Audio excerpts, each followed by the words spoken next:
వేదికగా ఉన్న మీ అందరికీ ముందుగా విప్లవాభినందనలు. రమేష్ అన్నతో పాటు సాంస్కృతిక ఉద్యమంలో పాల్గొని అమరులైన కామ్రేడ్స్ అందరికీ కూడా విప్లవాభినందనలు తెలియజేస్తూ ఒక్కరి గురించి మాత్రం నేను ప్రత్యేకంగా ఇక్కడ ప్రస్తావించదలుచుకున్నాను. ఆ కామ్రేడ్ పేరు జర్తా వెంకటలక్ష్మి. అంటే వాకపల్లి ఘటన మీ అందరికీ గుర్తుండే ఉంటుంది, అది మర్చిపోగలిగే విషయం కూడా కాదు. కొంతమంది ఆదివాసీల మీద, మహిళల మీద బిఎస్ఎఫ్ జవాన్లు దాడి చేసి సామూహిక అత్యాచారం చేసిన ఘటనలో వాళ్ళు ఎంత విరోచితంగా, ఎంత సుదీర్ఘకాలం పోరాటం చేశారో మనందరికీ తెలుసు. ఆ విషయాలన్నీ మనకు తెలుసు, కానీ ఒక విషయం తెలియడానికి అవకాశం తక్కువ. ఆ ప్రాంతంలోనే అంటే ఆ శ్రీకాకుళం, విశాఖపట్నం, మన్యం అడవుల్లో పుట్టి పెరిగినటువంటి జర్తా వెంకటలక్ష్మి కొండరెడ్ల కుటుంబానికి చెందినటువంటి ఒక ఆదివాసీ కామ్రేడ్. ఇలా పాటలు వినే ఆకర్షితమై ఈ పాటల్లో పుట్టి పాటల్లో పెరిగి చాలా చిన్న వయసులో నుంచి దళాలు వచ్చి జేఎన్ఎం పాటలు పాడుతుంటే వింటూ ఆకర్షితమై ఉద్యమంలో చేరి ఈ వాకపల్లి ఘటనకు సంబంధించి బయట ఆదివాసీలు చేస్తున్నటువంటి ఒక ధర్నాకి ప్రజల్ని సమీకరించే పనిలో ఆమె జేఎన్ఎం దళాలతో కలిసి క్యాంపెయిన్ చేస్తున్నప్పుడు పోలీసులు ఆకస్మికంగా దాడి చేసి కాల్చి చంపారు. చాలా చిన్న వయసులో ఆమె ప్రాణాలు పోగొట్టుకుంది. కానీ అప్పటికే ఆమె జేఎన్ఎం దళ కమాండరు. జేఎన్ఎం ఇంకా ఆంధ్ర ఒరిస్సా బార్డర్ ప్రాంతంలో పనిచేస్తూనే ఉన్నది. ఆ కామ్రేడ్కి ఈ సందర్భంగా మనందరి తరఫున జోహార్లు అర్పిస్తున్నాను. జోహార్ జోహార్. ఆమె ఉద్యమ ప్రాంతంలో విజయగా చాలా ప్రసిద్ధి పొందింది. తల్లిదండ్రులు పెట్టిన పేరు జర్తా వెంకటలక్ష్మి. ఇంకొక మాట ఏంటంటే, ఇటీవల కాలంలో అజ్ఞాత మహిళా రచయిత్రులు రాసినటువంటి కథలని విరసం 6 సంకలనాలుగా ప్రచురించింది. అందులో మొట్టమొదటి సంకలనంలో జర్తా వెంకటలక్ష్మి కథ, అది ఆమె ఆత్మకథ. ఆ కథ పేరు బుజ్జి. ఆ కథని మీరు అందరూ తప్పకుండా చదువుతారని ఆశిస్తున్నాను. ఎంతోమందిని ఇన్స్పైర్ చేయగలిగేటటువంటి జీవితం ఆమెది. మనకి సమయం చాలా తక్కువ ఉంది కాబట్టి నేను వీలైనంత సంక్షిప్తంగా మాట్లాడతాను. నిజానికి ఈరోజు ఉదయం ఇక్కడ కామ్రేడ్ కాసిం కానీ నరసింహరావు గారు కానీ చెప్పినటువంటి విషయాలు ఇవన్నీ కలిసే, అంటే ఇవే విడివిడి విషయాలు కావు. నాకు ఇచ్చినటువంటి టాపిక్ ప్రత్యామ్నాయ సాంస్కృతిక ఉద్యమం, ఫాసిజం ప్రత్యామ్నాయ సాంస్కృతిక ఉద్యమ నిర్మాణం. అయితే మనం సంక్షిప్తంగానే మాట్లాడుతాను నేను.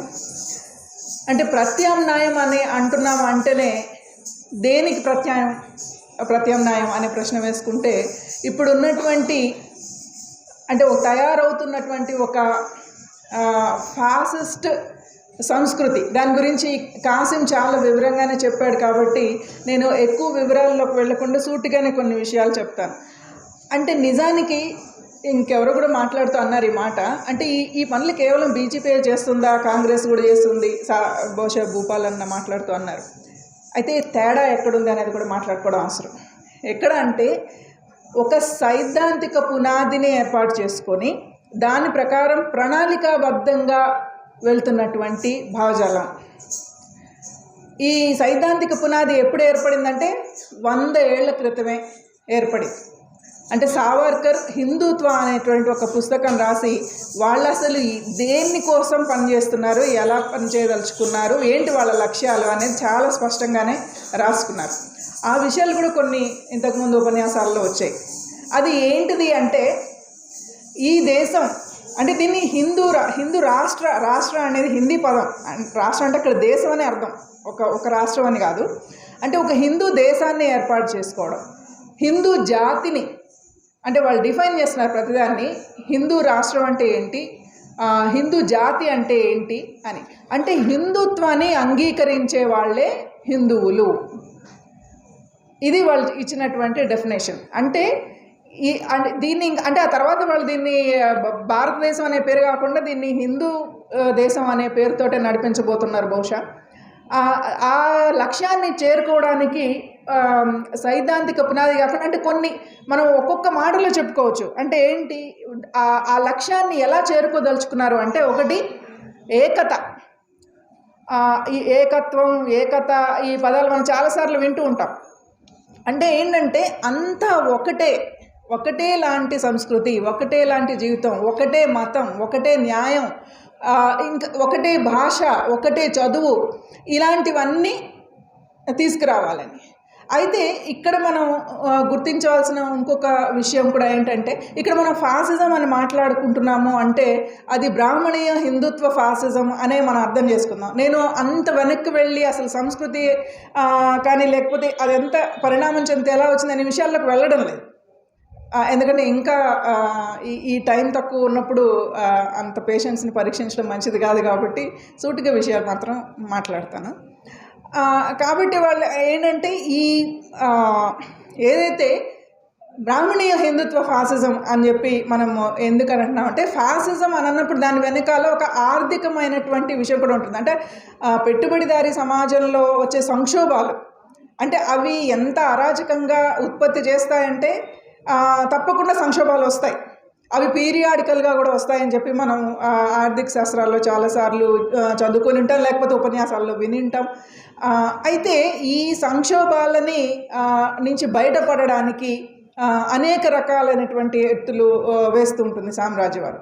ఈ సామ్రాజ్యవాదంలో దానికి కూడా కావాల్సింది ఏంటి? ఒక ఏకరూపత, ఒకటే లాంటి టేస్ట్లు, ఒకటే లాంటి అవసరాలు, ఒకటే లాంటి అలవాట్లు ఉన్నప్పుడే వాళ్ళు ప్రపంచవ్యాప్తంగా తమ సరుకుల్ని మార్కెట్ చేసుకోగలుగుతారు.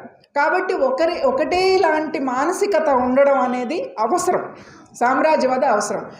కాబట్టి ఈ రెండు ప్రయోజనాలు కూడా కలుస్తున్నాయి. అంటే ఈరోజు ఏదైతే ఈ హిందుత్వవాదం మాట్లాడుతుందో దాని ప్రయోజనాలు సామ్రాజ్యవాద ప్రయోజనాలు కూడా చాలా దగ్గరగా ఉండి ఒకదాన్ని ఒకటి కాంప్లిమెంట్ చేసుకుంటున్నాయి.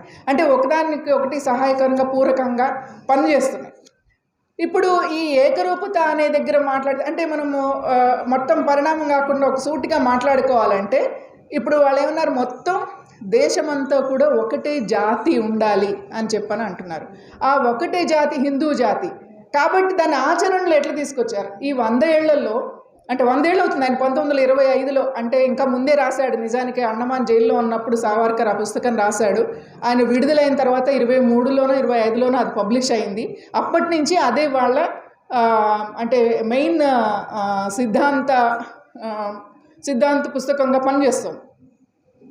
అప్పుడు రాసిన దాన్ని అమలు చేయడానికి వాళ్ళు ఒక పద్ధతి ప్రకారం ఓపికగా పనిచేసుకుంటూ వస్తున్నారు.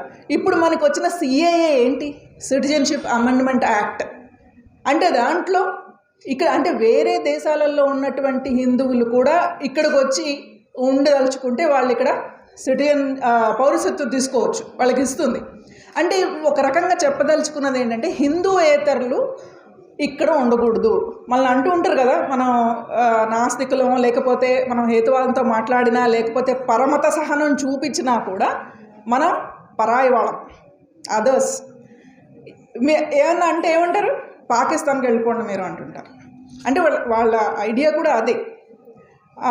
అయితే అలా అంటే పంపించేసి ఏంటంటే ఇట్లాంటి ఒకే రకమైనటువంటి ఒక జాతిని ఇక్కడ తోటి ఇది అంటే వీళ్ళకి ఎవరు ఇన్స్పిరేషన్ అంటే, ఇంతకుముందు మిత్రులు చెప్పినట్టు ఒక ఇటలీలోని ఫాసిజం కానీ జర్మనీలోని నాజీజం కానీ వీళ్ళకి ఒక ఇన్స్పిరేషన్. అయితే అక్కడున్న పరిస్థితులు ఇక్కడున్న పరిస్థితులు ఒకటి కాదు.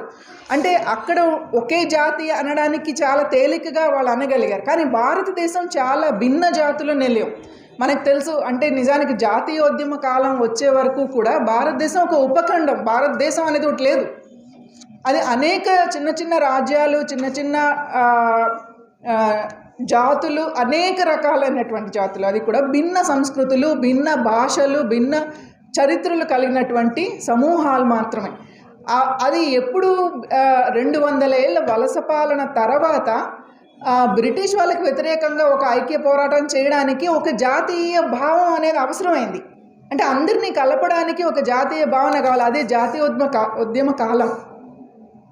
అయితే ఆ జాతీయోద్యమం కాలంలో అంటే గాంధీ ఎటువంటి ఇది తీసుకున్నాడంటే, ఆయన స్టాండ్ హిందూ ముస్లింల ఐక్యత ఆయన ప్రబోధించాడు. కాబట్టి ఆయన శత్రువు అయ్యాడు వాళ్ళకి. అంటే ఎందుకు చంపారు అంటే అదే మెయిన్ కారణం. ఎందుకంటే వాళ్ళు చాలా క్లియర్గా డిక్లేర్ చేసుకున్నది ఏంటంటే మొదటి శత్రువులు ముస్లింలు, రెండవ శత్రువులు కమ్యూనిస్టులు. కాబట్టి చూస్తే కూడా టార్గెట్ ఎవరిని ఎట్లా చేస్తున్నారనేది మనకి చాలా తేలిగ్గానే అర్థమవుతుంది. కాబట్టి అంటే వీళ్ళు దాన్ని ఒక జాతీయ భావన అనేది అంటే అందరిలో రేకెత్తించడానికి దేశభక్తిని ముందుకు తీసుకొచ్చారు. ఆ కాలంలో దేశభక్తి అంటే ఒక రకమైనటువంటి నిర్వచనాలు ఇచ్చుకోవచ్చాము. ఇప్పుడున్న నిర్వచనం ఏంటో మనకు చాలా బాగా తెలుసు. క్రికెట్ ఆడుతున్నారు అనుకోండి, పాకిస్తాన్కి వ్యతిరేకంగా నిలబడి ఇండియా తరఫున స్టాండ్ తీసుకుంటే అది దేశభక్తి. అంటే స్పోర్ట్స్ అంటేనే ఒక స్పోర్టివ్ ఫీలింగ్ అని అంటాం మనం. అంటే ఆట అన్న తర్వాత జయాపజయాలు ఉంటాయి. మనకి అవతల వాళ్ళ ఆట నచ్చితే ఫలానా వాళ్ళు బాగా ఆడుతున్నారు కాబట్టి వీళ్ళని నేను అభిమానిస్తాను అనేటువంటి స్వేచ్ఛ మనకు లేదు. వాళ్ళ జాతో లేకపోతే వాళ్ళు ఏ దేశమో దాన్ని బట్టి మనకు అభిమానం పెట్టుకోవాలన్నమాట. అంటే ఇది ఏంటి చూడండి. అంటే మీకు తెలుసు కదా, ఎక్కడన్నా అంటే అసలు పొరపాటున పాకిస్తాన్కి ఇండియాకి కనుక క్రికెట్ మ్యాచ్ జరుగుతుందంటే యుద్ధం జరుగుతున్నట్టు ఒక వాతావరణం క్రియేట్ చేస్తారు. అంటే అక్కడ ముస్లిమ్స్కి ఎంతటి ఇన్సెక్యూరిటీ ఫీలింగ్ ఉంటుందంటే వాళ్ళు ఖచ్చితంగా అక్కడ తాము ఇండియన్సే, భారతీయులే గెలవాలని, భారత టీం వైపే ఉన్నామని నిరూపించుకోవాల్సిన పరిస్థితి అన్నమాట. దానికోసం చంపినగా చంపేస్తారు. అంటే ఇదేదో క్యాజువల్గా చంపేస్తారు అని నేను అనడం లేదు, అది జరుగుతుంది. మనకు కొద్ది రోజుల క్రితమే మనం విన్నాం, ఇదే మీటింగ్లో సిఎల్సి మీటింగ్ జరుగుతున్నప్పుడు వక్తలు మాట్లాడారు. ఆ ముందు రోజే మనం చూసాం. అంటే ట్రైన్లో అంటే మనసు చికాకు పెడితే కూడా ఎవరో ఒక ముస్లింలాగా అనిపిస్తే గుంజి ముగ్గురిని చంపేశాడు ఒక ఆయన కానిస్టేబుల్. అంటే అంత విలువలేనివిగా అయిపోయాయి మనుషుల ప్రాణాలు. అంటే ఒక మతం వల్ల, కేవలం వాళ్ళకు నచ్చని ఒక మతానికి చెందిన వాళ్ళైతే చంపేయచ్చు కూడా అనేటటువంటి ఒక మానసికత ఇది. అంటే ఇవన్నీ సాధించుకోవడానికి మూకస్వామ్యాన్ని ఒకటి బాగా అభివృద్ధి చేస్తున్నారు. దానికి ఎన్నో రకాలైనటువంటి అంటే పరిస్థితులు అంటే సృష్టించుకోవడం, అంటే అనేక రకాల పండుగల సందర్భంలోనైనా ఇంకొకటైనా అంటే దేవుళ్ళతోటి చేసేటటువంటి రాజకీయాలు మనకు చాలా కనిపిస్తూ ఉంటాయి. అంటే ఇప్పుడు రాముడు ఎంత మట్టుకు మనకు తెలిసినటువంటి రాముడు కాదు, ఈయన రాజకీయ రాముడు వేరు. అయోధ్య రాముడు, ఆ రాజకీయ రాముడు మనకి కొత్తగా ఇంత పాపులర్ చేశారు. కానీ వాళ్ళ టార్గెట్ మొదటి నుంచి ఉంది అది, ఎందుకంటే ఇప్పుడే మొదలు పెట్టలేదు కదా. అంటే అయోధ్య జన్మస్థలం అని చెప్పి అక్కడ పెట్టాలి అని ఇది అన్నప్పుడు నాకు మొన్ననే వరవరరావు గారు రాసిన వ్యాసం ఒకటి మళ్ళీ ఎందుకో వెనక్కి తిప్పి చదువుతుంటే అందులో ఆయన రాశారు, శ్రీకృష్ణ జన్మస్థానాలను కూడా కూలగొట్టి గుళ్ళు కడితే బాగుండవు అని. ఎందుకంటే శ్రీకృష్ణ జన్మస్థానం అంటే జైళ్ళు కదా, అప్పుడు జైళ్ళన్నీ కూలగొట్టి గుళ్ళు కడితే పీడవుతుంది. ఎందుకంటే ఆ జైళ్ళల్లో ఉండేది సామాన్య ప్రజలు, ముస్లింలు, ప్రత్యామ్నాయాన్ని కోరుకునేటువంటి రాజకీయ ఖైదీలు వీళ్ళే ఉంటారు జైల్లో. అసలు నేరస్తులందరూ బయటే ఉంటారు, అలాగ మనకు తెలుసు. అండ్ ఇట్లా అంటే అసలు అంటే న్యాయం పట్ల నిజంగా వాళ్ళకి ఏం గౌరవం లేదు. ఆ గౌరవం లేని చట్టాలు అవి ఎందుకని చెప్పి మార్చేస్తున్నారు కూడా ఎలాగో. ఇప్పుడు మనకి సిఆర్పిసి అంటే క్రిమినల్ ప్రొసీజర్ కోడ్ కాదు, ఇప్పుడు మనకున్నది ఏంటంటే కొత్తగా మార్చారు కదా భారతీయ న్యాయ సంహిత. కొన్నాళ్ళకి అది కూడా పోయి ఇంకేదో పెడతారు కావచ్చు, ఇప్పుడు టెంపరీగా అది మార్చారు. అలాగే యూనిఫామ్ సివిల్ కోడ్, ఉమ్మడి పౌరసత్వ చట్టం ఒకటి తీసుకురావడానికి ఆల్రెడీ ఉత్తరప్రదేశ్లో అది పాస్ అయిపోయింది. ఇంకా మిగతా దేశం అంతా పాస్ అవ్వడానికి ఎక్కువ కాలం పట్టకపోవచ్చు. అంటే అసలు ఇక్కడ ఉన్నటువంటి భిన్నత్వానికి అసలు వ్యతిరేకమా అనేది వాళ్ళు ఏం దాచుకోవట్లేదు, ఆ విషయాన్ని స్పష్టంగానే చెప్తున్నారు. అలాంటి భిన్నత్వాలు, వైవిధ్యాలు వాటికి వ్యతిరేకం. సామ్రాజ్యవాదం కూడా అంతే, వైవిధ్యానికి వ్యతిరేకం. ఒక ఏకరూపత కావాలి, ఒక ఏకరూప మానసికత కూడా కావాలి. అలాగే ఇంకొకటి ఏంటంటే వ్యక్తివాదం అనే దాన్ని సామ్రాజ్యవాదం కూడా చాలా ప్రమోట్ చేస్తుంది. అంటే సమూహాన్ని నుంచి విడగొట్టి వ్యక్తుల ఇష్టాలు, వ్యక్తి ప్రధానాలు. ఇప్పుడు మనకి అది చాలా బాగా అర్థమవుతుంది, నేను ఎక్కువ చెప్పక్కర్లే దాని గురించి. మోదీ అనే పదం అంటే చాలు మీకు అర్థమైపోతుంది. ఎందుకంటే ఇప్పుడు ఆయన సర్వస్వం, ఆయననే అన్ని, ఆయన దైవాంశ సంభూతుడు అని ప్రమోట్ చేస్తున్నారు. అదే చెప్తున్నారు కదా ఆయన. అంటే అంతేకాదు ఇంకొకటి ఏంటంటే ఇప్పుడు మనం బ్రాహ్మణీయ హిందుత్వ ఫాసిజం అంటున్నామంటే అక్కడ బ్రాహ్మణైన వ్యక్తిని చేయవసరం లేదు, భావజాలం, బ్రాహ్మణీయ భావజాలానికి అంకితమై పనిచేసేవాడు. ఎందుకంటే మోదీ బ్రాహ్మడు కాదు, అమిత్ షా బ్రాహ్మడు కాదు, అద్వానీ బ్రాహ్మడు కాదు. వీళ్ళు ఏంటంటే దానికి లోబడి పనిచేసే వాళ్ళని ముందర పెట్టి చేయడం. ఎందుకంటే ఇప్పుడు యాక్సెప్టెన్స్ తేవడం కూడా, ఎందుకంటే ఆయన బహుజనులకి ఒక ప్రతీకగా కూడా నిలబెడుతున్నారు కదా మోదీని. అంటే చాయ్ వాలా అని ఇంకా రకరకాలుగా ప్రమోట్. ఎట్లా మనకి ఎలక్షన్లో ఆయన మొట్టమొదట పార్టిసిపేట్ చేసినప్పుడు అంతా కూడా క్యాంపెయిన్ ఏంటో మనకు తెలుసు, దాని గురించి మనం ఎక్కువ చెప్పుకోవసరం లేదు. అలాగే అంటే ఇటువంటి ఒక పరిస్థితిలో మనం ఒకటి అంటే చాలా నేకెడ్గా కనిపించే విషయం ఒకటి ఏంటంటే, మొదటి నుంచి కూడా వాళ్ళు అంటే కేవలం మతతత్వాన్ని ప్రదర్శిస్తేనే ఫాసిజమా అంటే కాదు, దానికి ఆర్థిక పునాది కూడా చాలా ఉంది. ఎందుకంటే బీజేపీ అధికారం రాగానే చేసిన పని ఏంటి అంటే పెట్టుబడుల ఉపసంహరణ, అంటే పరిశ్రమల నుంచి పెట్టుబడుల ఉపసంహరణ అనేది మొదటి స్టెప్గా వాళ్ళు చేశారు. ఆ తర్వాత మొత్తంగా అసలు కాయిలా పడిన పరిశ్రమలు, అంటే కాయిలా ఎందుకు పడ్డాయంటే పడేశారు కనుక, ఆ కాయిలా పడిన పరిశ్రమల్ని అమ్మేసేయడం. అంటే ఇదంతా సైడ్లో జరిగిపోతూ ఉంటుంది. ఇప్పుడు అన్నీ మొత్తం ప్రైవేటే, అంటే విద్యని కానీ ఇంకా దేన్నైనా సరే ఇవన్నిటిని కూడా ప్రైవేట్ పరం చేసేసి అక్కడ కూడా మళ్ళీ ఒకటే ఫ్యామిలీ అదాని ఇంకా కొంతమంది ఉన్నారు, కానీ చివరికి ఎప్పుడో ఒకళ్ళే అయినా ఆశ్చర్యపడవసరం లేదు. అంటే ఇప్పటికి ఇంకా అదాని, అంబానీ, వేదాంత ఇట్లా కొంతమంది ఉన్నారు, కానీ వీలైనంత వరకు ఆయన అదాని ఫేవరెట్. కాబట్టి ఇట్లా అంటే ఇవన్నిటిని కూడా ఒక గుత్త లాగా కొన్ని కుటుంబాలకి మొత్తంగా తాకట్టు పెట్టేసేటటువంటి పరిస్థితి. అంటే దేశంలో ఉన్న ఇదేది కూడా ప్రజలది అనేటువంటి ఒక పరిస్థితే లేకుండా చేసే ఒక ఇది ఉన్నది. అయితే మరి ఇటువంటి పరిస్థితిని అంటే మనం అందరం కూడా ఈ పరిస్థితికి వ్యతిరేకంగా ఏం చేయొచ్చు అంటే ప్రత్యామ్నాయ సాంస్కృతిక ఉద్యమం అని ఎందుకు అనుకున్నాం, ఎందుకు ఇంపార్టెంట్ అంటే ఒక సమాజాన్ని మార్చడానికి ఒక సాయుధ సైన్యం అనేది ఎంత అవసరమో సాంస్కృతిక సైన్యం కూడా అంతే అవసరం. ఈ మాట మావోది కూడా చాలా ప్రముఖంగా చైనా విప్లవం అప్పుడు ప్రచారం చేసినటువంటి ఒక ముఖ్యమైనటువంటి విషయం. నిజానికి దానికి ఒక బెస్ట్ ఎగ్జాంపుల్ చెప్పాలంటే, ఇంతకుముందు నరసింహరావు గారు మాట్లాడుతూ 90లో జరిగినటువంటి వరంగల్లో ఆ చారిత్రాత్మకమైనటువంటి అంటే ప్రపంచంలో నేను ఎక్కడ చూడలేదు అటువంటి మీటింగ్ అన్నారు. అలాంటి మీటింగ్ని నేను కూడా ఆ మీటింగ్నే అందులో నేను కూడా ఆ లక్షలాది ప్రేక్షకుల్లో కూర్చొని ఆ మీటింగ్ని చూశాను. నిజంగానే అది ఎంతగా ఇన్స్పైర్ చేసిందంటే దాని ఫలితమే నేను ఈరోజు మీ ముందు నిలబడి మాట్లాడుతున్నాను. అంటే నాలాంటి ఎందరినో కూడా ప్రభావితం చేసింది. సహజంగానే ఇక్కడ పాటలు పాడిన మిత్రులు పాడుతున్నప్పుడు పాటలు పాడితే బాగుండి ఇంకేం మాట్లాడతారు, బోరు కొట్టిస్తారా అని కూడా అనుకుంటారు చాలామంది.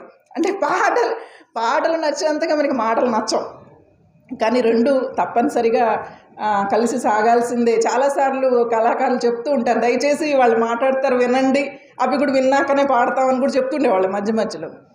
అంటే అది సహజం. కాబట్టి దానికి అంత పవర్ ఉంది.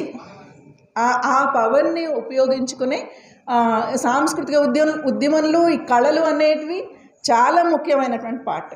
దానికోసం మనం కొంచెం అంటే వెనక్కి భారతదేశంలో సాంస్కృతిక ఉద్యమ చరిత్ర కనుక మనం చూసుకుంటే ముఖ్యంగా అంటే మధ్యయుగాల నాటి కూడా అంటే నేను బ్రీఫ్గానే చెప్తాను. నిజానికి ఒక బ్రాహ్మణీయ భావజాలం చాలా బలంగా దేశంలో అంటే డామినేట్ చేస్తూ ఉన్న కాలంలో అంటే భాష కానీ సంస్కృతి కానీ ఇవన్నీ కూడా కొంతమంది మనుషులకి అధీనంలో మాత్రమే ఉండి మిగతా ప్రజలకి అంటే జ్ఞానం కూడా అందరి సొత్తు కాదు, కొంతమందికి మాత్రమే నేర్చుకోగలిగేటటువంటి అవకాశం ఉంది అనే ఒక పరిస్థితి ఉన్నప్పుడు దానికి వ్యతిరేకంగా అంటే ప్రత్యామ్నాయంగా భక్తి ఉద్యమం వచ్చింది. ఈ భక్తి ఉద్యమం వచ్చినప్పుడు అది అంటే అది ఎంత ప్రభావం వేసిందంటే అది కేవలము ఆ భక్తికి సంబంధించిన ఒక్క విషయాన్నే కాదు, అంటే ప్రధానంగా తీసుకొచ్చిన చేంజ్ ఏంటంటే వీళ్ళు అందరూ కూడా బ్రాహ్మణేతరులు. ఇది ఉద్యమం స్టార్ట్ చేసిన వాళ్ళు కూడా బ్రాహ్మణేతరులు. అయితే వీళ్ళు ఏంటంటే దేవుడు అందరివాడు, అంటే భక్తిలోనే దేవుడు అందరివాడు, అతన్ని మనం ఒక స్నేహితుడిగా భావించవచ్చు, బంధువుగా భావించవచ్చు, ప్రేమికుడిగా భావించవచ్చు అనే దాంతో అటువంటి అందరి పరం చేయాలి అనేటటువంటి ఒకటి స్టార్ట్ చేస్తే అది వ్యవస్థల్ని ఎంతగా షేక్ చేసాయంటే, అంటే ఎన్ని కుదుపులు కుదిపాయంటే దానివల్ల ఏమిటి అందరిది అన్నప్పుడు శూద్రులు కూడా వాళ్ళకి కూడా నేర్చుకునేటటువంటి ఉంది. మాకు కూడా అంటే మాకు కూడా దేవుడు కావాలి, మాకు కూడా కదా ఆయన, మేము కూడా అక్కడి నుంచి వచ్చాం. ఇటువంటి ఒక అజర్షన్ తోటి అది అంటరానితనాన్ని క్వశ్చన్ చేసింది, కుల వ్యవస్థని క్వశ్చన్ చేసింది.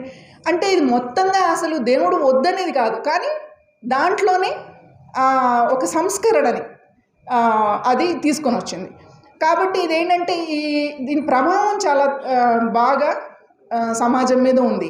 ఆ తర్వాత వచ్చినటువంటి వలస వ్యతిరేక పోరాటం, బ్రిటిష్ వలస వ్యతిరేక పోరాటంలో అంటే ముఖ్యంగా జాతీయోద్యమ కాలం 1857 నుంచి 1947 వరకు జరిగినటువంటి ఉద్యమాల్లో మొత్తంగా ఈ ప్రత్యామ్నాయ సంస్కృతి అన్నప్పుడు విపరీతంగా ఆ బ్రిటిష్ వ్యతిరేక అనేక పోరాటాలకి సాంస్కృతికమైనటువంటి ఉద్యమం కూడా చాలా తోడ్పడింది. అంటే విపరీతంగా పాటలు, నాటికలు, ఒగ్గు కథలు ఇవన్నీ కూడా ఉద్యమంలో భాగమయ్యాయి.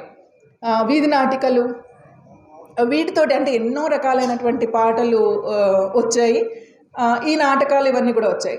అట్లాగే మనకి అంటే చివరికి వచ్చేటప్పటికి ఏంటంటే 1925లో అంటే అప్పుడే ఆర్ఎస్ఎస్ అప్పుడే పుట్టింది, భారత కమ్యూనిస్ట్ పార్టీ కూడా అప్పుడే పుట్టింది.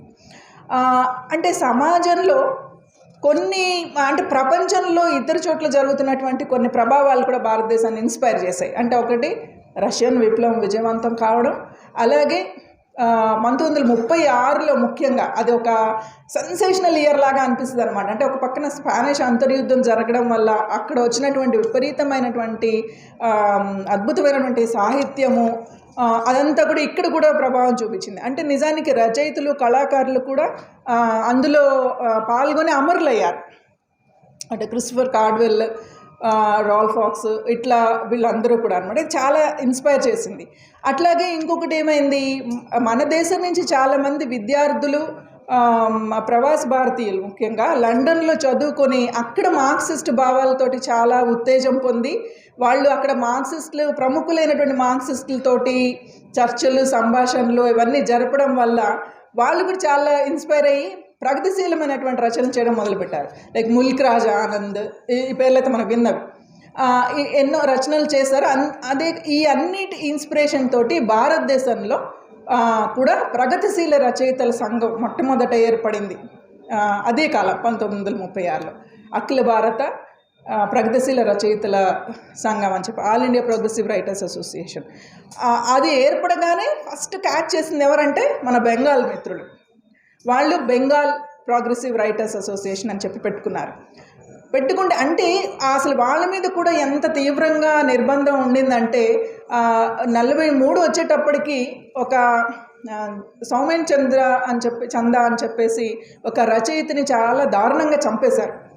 అలా చంపిన తర్వాతనే వాళ్ళు తమ సంఘం పేరుని ఫాసిస్ట్ వ్యతిరేక రచయితలు, కళాకారుల వేదిక అని చెప్పి మార్చుకున్నారు. అంటే అప్పటికి రెండో ప్రపంచ యుద్ధం కూడా మొదలయ్యి ఆ ఫాసిజానికి వ్యతిరేకంగా ఎంతో అంటే సాంస్కృతికంగా ఎన్నో ప్రతిఘటన అనేది మొదలైంది. అంటే మనకు తెలుసు పికాసో, అందరికి తెలుసు కదా, పికాసో కళాకారుడు. ఆయన రెండో ప్రపంచ యుద్ధ బీభత్సాలని దాన్ని వ్యతిరేకిస్తూ అద్భుతమైనటువంటి చిత్రాలు వేశాడు. అవి గెర్నికా మనకి చాలా ఫేమస్, చాలాసార్లు